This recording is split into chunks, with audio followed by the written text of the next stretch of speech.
अॼु सिंध टीवी जी 16वीं सालगिरह आहे। मां उन मौक़े ते सिंध टीवी जे तमामु वर्करनि खे, दोस्तनि खे जेके काफ़ी सालनि खां चैनल सां सलाहियल आहिनि, वाबस्ता आहिनि, उन्हनि खे मुबारकबाद ॾियणु चाहियां थो। ऐं आउं सम्झां थो त Sindhi television, Sindhi language television जो जेको इहो दौरु हुयो 2003, 4, 5 वारो, जॾहिं असां वटि चैनल्स कोन हुया ऐं पहिरीं KTN आयो, पोइ सिंध टीवी आयो। I think Sindhi electronic media जी शुरूआति हुई ऐं उन वक़्त में जॾहिं असां वटि सिंधी ॿोली में इलेक्ट्रॉनिक मीडिया मौजूदु कोन हुई, इहा तमामु वॾी हिकिड़ी कंट्रीब्यूशन हुई सिंधी लैंग्वेज मीडिया में। ऐं सिंध टीवी जो जेको पोयूं 16 सालनि जो सफ़र रहियो आहे, उन में असां बि उन्हनि सां गॾु हुयासीं। ऐं ख़ासि तौर ते 2004, 5 ऐं 6 ताईं सिंध टीवी जो हिसो हुउसि। उन्हनि जे लाइ हिकिड़ो बल्कि 2 प्रोग्राम कंदो हुउसि, हिकिड़ो डायलॉग जे नाले सां, ऐं ॿियो हिकिड़ी डिबेट शुरू कईसीं टीवी ते, नेठ छा कजे। सो मुंहिंजो बि हिकिड़ो एसोसिएशन रही आहे चैनल सां ऐं हिकिड़ो दिली लॻा रहियो उन वक़्त में। ऐं मूंखे यादि आहे जॾहिं चैनल शुरू कयोसीं तॾहिं हसन दर्स, जामी चांडियो, जावेद काज़ी, कोयटा मां जावेद लांगा ऐं अता राजड़ जेको इस्लामाबाद खां असां सां गॾु हूंदो हुयो, ब्यूरो चीफ हुते क़ाइमु कयो। ऐं तमामु घणियूं यादूं वाबस्ता आहिनि चैनल सां। जॾहिं पहिरियों फ्लोर वरितोसीं,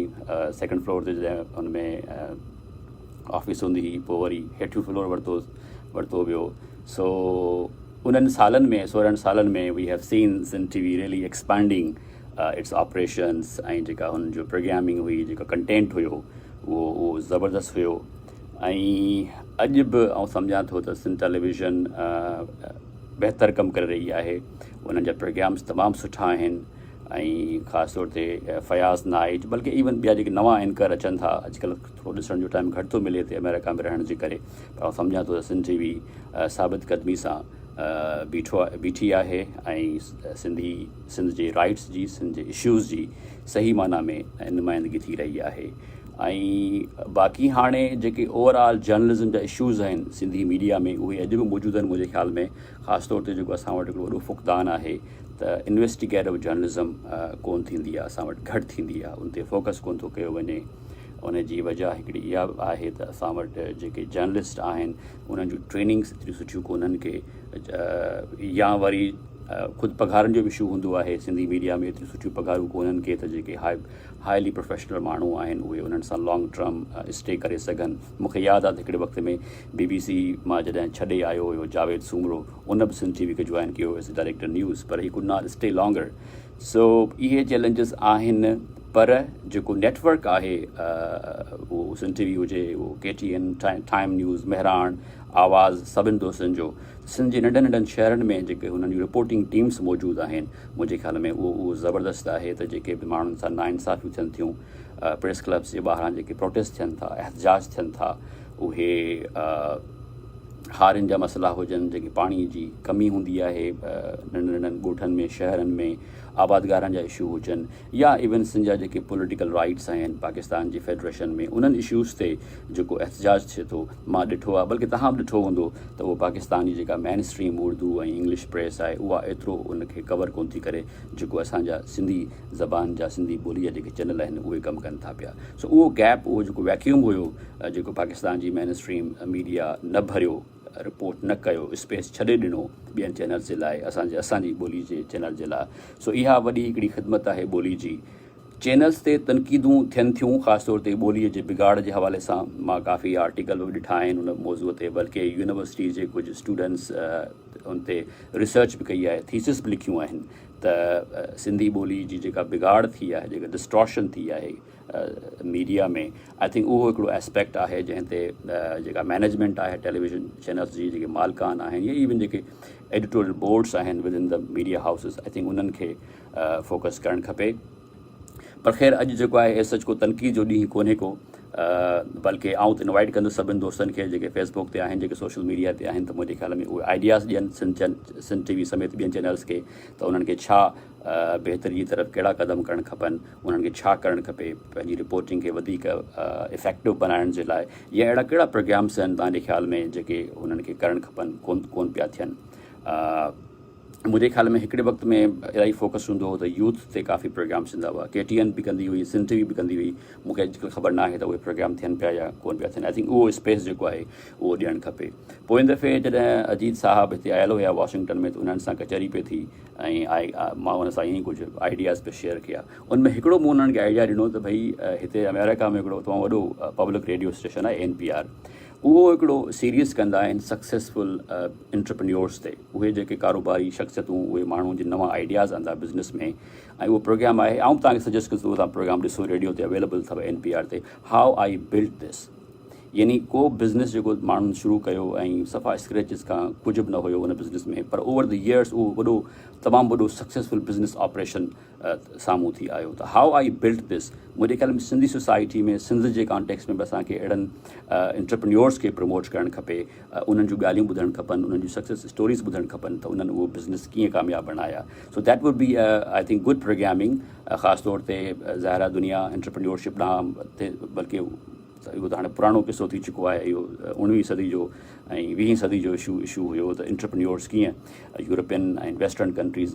में बिल्ड कयो वॾा आई मीन नाला नथो खणा मां छाकाणि त उन ते काफ़ी तनक़ीदूं बि आहिनि but again I think it would be very good for our people जेके यंग बिज़नेसमैन आहिनि असांजा सोसाइटी जा उन्हनि जे लाइ इन क़िस्म जा के प्रोग्राम्स थियनि त साईं जहांगीर सिद्दीकी खां वठी करे ॿिया बि जेके असांजा सक्सेसफुल एंटरप्रेन्योर्स आहिनि बिज़नेसमैन आहिनि उन्हनि खे आणणु खपे उन्हनि जूं स्टोरीज़ माण्हुनि सां शेयर करणु खपनि त इहो जेको माण्हुनि खे ख़ौफ़ आहे न त जिन खे एक्सेस टू कैपिटल कोन्हे को या हाईली जेके सॉफ्टिकेटेड या महांगा स्कूल्स यूनिवर्सिटीज़ दुनिया जूं या विद इन द कंट्री आहिनि उन्हनि ताईं एक्सेस कोन्हे का उन्हनि खे पर जेकॾहिं अहिड़ा प्रोग्राम थींदा त उन्हनि खे ख़बर पवंदी त people have build from scratches from nothing उन्हनि कुझु बि न हूंदो हुयो पर हुननि वॾा वॾा कारोबार कया ऐं जॉब्स क्रिएट कयूं ऐं सोसाइटी में जी डेवलपमेंट में उनखे अॻिते वधाइण में ख़ुदि इकोनॉमी खे ग्रो करण में हुननि जी कंट्रीब्यूशन हुई सो हिकिड़ो त इहो मूं वटि आइडिया अचे पियो त सिंध TV समेत ॿियनि चैनल्स खे इन तरफ़ तवजा ॾियणु खपे ऐं दुनिया जा ॿिया जेके मीडिया हाउसिस आहिनि वॾा उहे जेके नवां प्रोग्राम्स आणीनि था पिया उन्हनि मां कुझु सिखणु खपे हिकिड़ो इहो ऐं ॿियो इन्वेस्टिगेटिव जर्नलिज़म जेको आहे जेको तहक़ीक़ाती जर्नलिज़म आहे त को सहाफ़ी तव्हां उनखे असाइन कयो महीनो 2 महीना let him work dig out the stories जीअं हाणे ताज़ो हिकिड़ी ऑडिटर जनरल जी रिपोर्ट आई पेशावर जे जेको रैपिड बस ट्रांज़िट जेको सिस्टम उन्हनि जो BRT उन ते ऑडिटर जनरल जी एॾी छिरकाईंदड़ रिपोर्ट आई त अहिड़ियूं रिपोर्ट्स चैनल्स खे असांजे मीडिया हाउसिस खे बि करणु खपनि based on facts based on data based on sources based on documents त उहो हिकिड़ो आई थिंक उन तरफ़ वञणु खपे मसलन हिकिड़ो इशू मां तव्हां सां शेयर थो कयां Sindh is probably only province in Pakistan which spends probably 50% of its budget on buying medicines जेतिरी बजट सिंध जे हेल्थ डिपार्टमेंट जे दवाउनि जी ख़रीद फ़रोख़्त ते आहे ख़रीद ते आहे फ़रोख़्त ते न आहे बल्कि ख़रीद ते आहे एतिरी शायदि पंजाब शायदि न बल्कि पक सां चवां थो जेका बेस्ड ऑन बजटरी जेका डेटा असां वटि अवेलेबल आहे उहा सिंध में आहे त उन जी तहक़ीक़ात थियणु खपे त उहे कीअं था वठनि ऐं वेयर दैट मेडिसन गोज़ ऐं छा आया पोइ बि 29 अरब रुपया या 22 अरब रुपया साल में तव्हां दवाऊं ख़रीद करण ते ख़र्च कयो था त आया उहा हॉस्पिटल ताईं पहुचे थी नथी पहुचे ऐं जेकॾहिं उन्हनि अस्पतालनि में दवाऊं खपाइजनि थियूं MS या जेके हॉस्पिटल मां इल्ज़ाम नथो हणां आम जस्ट सेइंग दीज थिंग्स त उहे इन्वेस्टिगेट करणु खपनि उहे पोइ कारे थियूं वञनि कंहिंखे था सेल कनि छाकाणि त जेका सरकारी दवाऊं हूंदियूं आहिनि उन्हनि ते लेबल्स हूंदा आहिनि such as like not for the purchase so हिकिड़ो इहो थियणु खपे ऐं ॿियो जेको असां वटि इशू आहे बार आउं चवंदो आहियां त सिंध में तमामु घणा माण्हू आहिनि जेके सदियुनि खां ॾहाकनि खां होमलेस आहिनि जिन वटि पंहिंजे लाइ ज़मीन जो टुकड़ो कोन्हे जंहिं ते पंहिंजो घर ठाहे सघनि त सिंध में एॾी होमलेसनेस छो आहे यानी उहे मोस्टली तव्हांखे मिलंदा जेके बेज़मीन हारी आहिनि जेके लैंडलेस पीज़न्स आहिनि सो इन क़िस्म जा इशूज़ आहिनि अच्छा ॿियो ख़ुदि वुमेन जेके औरतूं आहिनि उन्हनि खे कीअं इनकरेज कजे बिज़नेस में अचण जे लाइ जीअं ताज़ो तव्हां ॾिठी हूंदी बदीन जी हिकिड़ी स्टोरी मां फेसबुक ते रखी हुई उन खां पोइ काफ़ी दोस्तनि अख़बार वारनि उनखे रिपोर्ट कयो बदीन में जंहिं अदी हिकिड़ी रेस्टोरेंट खोली आहे so business in business women in business उनखे कीअं इनकरेज कजे उन ते कीअं रिपोर्ट करे सघे थी उन ते उन्हनि लाइ कहिड़ा प्रोग्राम्स करे सघजनि था ऐं ॿियो बि हिकिड़ो इशू आहे मुंहिंजे ख़्याल में उन ते चैनल्स खे तवजो ॾियणु खपे त वुमेन इन साइंस दुनिया में तमामु घणियूं साइंटिस्ट औरतूं आहिनि जिन अमेज़िंग अकम्पलिशमेंट्स कयूं आहिनि, नासा खां वठी करे वैक्सीन डेवलपमेंट में, रिसर्च में। ख़ुदि जेका पाकिस्तान जी डॉक्टराणी आहे आगा खान हॉस्पिटल जी, उहा अॼुकल्ह पंहिंजे बिल गेट्स जे फाउंडेशन जी जेका वैक्सीन डिस्ट्रीब्यूशन जी जो आहे उनखे हेड थी करे डेवलपमेंट उन ते। त अहिड़नि मायुनि खे, अहिड़नि औरतुनि जा इंटरव्यूज़ करणु खपनि, उन्हनि जा प्रोफाइल्स लिखणु खपनि, या ख़ुदि जेके वॾियूं साइंटिस्ट मायूं आहिनि उन्हनि जा प्रोफाइल्स हलाइणु खपनि टेलीविज़न ते। त सोसाइटी खे मतिलबु इन क़िस्म जा हिकिड़ा बहितर आइडियल्स ॾिजनि जंहिंमां माण्हू सिखी सघनि, ॿार सिखी सघनि, नौजवान सिखी सघनि। Media really can play a very critical guiding role जेकॾहिं असां वटि उहो विज़न हुजे ऐं विज़न खे सपोर्टिंग हिकिड़ी मैनेजमेंट टीम हुजे ऐं उहे माण्हू अचनि। सो इहे ॿ टे गुज़ारिशूं करणियूं हुयूं। ऐं ॿी हिकिड़ी सुठी contribution I think Sindhi language channel जी इहा बि आहे त हुननि हिकिड़ा सुठा जर्नलिस्ट पैदा कया आहिनि। उहे जर्नलिस्ट वरी जेके पोइ सोशल मीडिया ते मौजूदु आहिनि, उन्हनि पंहिंजा प्रोग्राम शुरू कया। उहे उर्दू मीडिया में विया, उहे इंग्लिश मीडिया में विया, उहे मुल्क खां ॿाहिरि बि वञी उन्हनि जर्नलिज़म कयो आहे। सो उहा हिकिड़ी सोसाइटी जी डेवलपमेंट में हिकिड़ी बहितर कंट्रीब्यूशन आहे सिंधी मीडिया जी। सो सिंधी मीडिया खे आई थिंक एनकरेज करणु खपे, उन्हनि जी हौसला अफ़ज़ाई करणु खपे, उन्हनि ते जेका मुस्बत तनक़ीद आहे उहा बि करणु खपे, because they play a very important part. Media, आज़ाद मीडिया जे बग़ैर सिंध जे सोसाइटी जी जेका स्ट्रगल आहे, जेका प्रोग्रेस जे तरफ़ जेको असांजो जेको सभिनि जो ख़्वाबु आहे त सिंध डेवलप थिए politically, socially, economically, I think उन में वॾो किरदारु आहे मीडिया जो। मीडिया जे अंदाज़ सां जरगन ते हिकिड़ा तनक़ीदी प्रोग्राम कया, जीअं जरगन जे ख़िलाफ़ु रिपोर्ट्स कयूं जेके हुननि जा ॿारनि जे बारे में फ़ैसिला हूंदा हुआ, मासूम संग चटी ॾे वठि जा जेके फ़ैसिला कंदा हुआ, आई थिंक मीडिया उनखे काफ़ी एक्सपोज़ कयो। सो इहे जेके सोसाइटी जे अंदरि जेके सोशल इविल्स आहिनि, जेके सदियुनि खां असां वटि अचनि था पिया, असां उन्हनि उहे मतिलबु उन्हनि खे तनक़ीद जो निशानो तनक़ीद कई आहे, मीडिया रिपोर्ट कयो आहे, जंहिंसां उहे जरगा काफ़ी डिस्करेज थिया आहिनि। So I think there is a lot of space for Sindhi language media त हू पंहिंजो रोल प्ले कनि। So once again taking today's opportunity of Sindh TV's 16th anniversary, I really wish best to all of my friends at the channel, Dr. Ajit,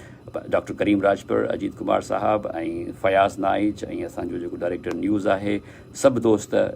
reporters, workers, Sukkur वारा, दादू, मीरपुरख़ास, नौशर फिरोज़, सांगड़, सॼी सिंध जा जेके reporters आहिनि उन्हनि जा I think they are the hard corps team of channel. उहे channel जी जेका ताक़त आहिनि, आई थिंक उहो रिपोर्टिंग नेटवर्क आहे जेको वॾनि शहरनि तोड़े नंढनि शहरनि में मौजूदु आहे। They are the best and the hard core of television. उन्हनि खे आउं मुबारकबाद ॾियणु चाहींदुसि ऐं चवंदुसि त please keep up your good work. Society needs it, Sindh television needs it, and Sindh needs it. Thank you very much.